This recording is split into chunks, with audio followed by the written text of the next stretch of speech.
Nous sommes là aujourd'hui réunis pour surtout vous faire l'état des lieux, la situation actuelle de l'infection à coronavirus au niveau de la région de Ziguinchor. Il faut dire que cette maladie, comme vous l'avez bien compris, prend de l'ampleur. Hier, c'était des supputations. On ne pensait pas que ça devrait être ici. Mais la maladie est un peu partout, notamment au niveau de plusieurs régions du pays. Ici, à Ziguinchor, ce qui nous concerne, avant-hier, nous avons eu à faire des tests, des prélèvements. 8 prélèvements ont été effectués et 7 prélèvements sont revenus négatifs. Malheureusement, 2 sont revenus positifs. Il s'agit donc d'un cas importé. C'est le cas de Oussouye, de Cap Skirring. Et il s'agit d'un Français résident au Cap Skirring de 68 ans qui avait eu à effectuer un voyage, un séjour en France et qui est revenu malheureusement avec la maladie et qui présentait donc à l'arrivée quelques symptômes suspects de la maladie. Le deuxième cas est un cas contact positif également, mais il s'agit d'un cas contact du premier cas qui a été testé positif ici à Ziguinchor.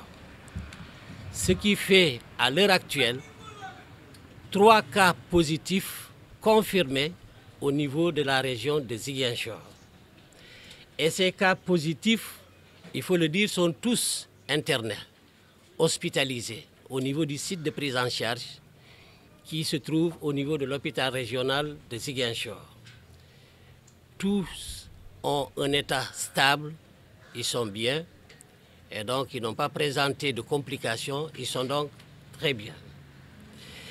Et ces cas, par ailleurs, à côté de ces cas, nous avons eu à chercher tous les contacts.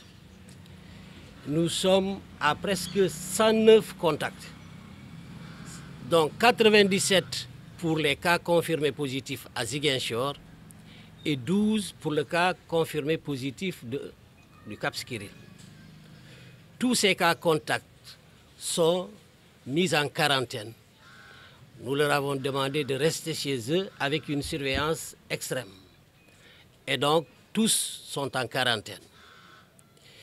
Et à cela donc, nous demandons à toute la population de garder une certaine sérénité, d'être calme, parce que la maladie, elle est là et c'est à nous de la gérer. Si on la gère bien, de façon conjointe, c'est-à-dire les autorités sanitaires, administratives et toute la communauté s'y mêlent, nous espérons arriver à bout de cette maladie. Et donc, gardons une certaine sérénité, un certain calme.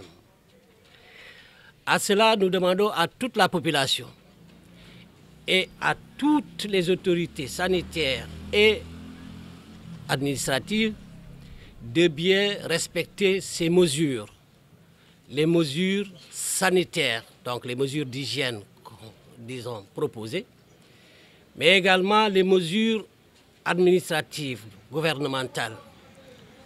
Et si toutes ces mesures sont bien respectées, nous espérons que nous arriverons à bout de cette maladie. Et ces mesures, c'est à nous de les faire comprendre à ceux qui n'ont pas compris et de les divulguer le maximum possible.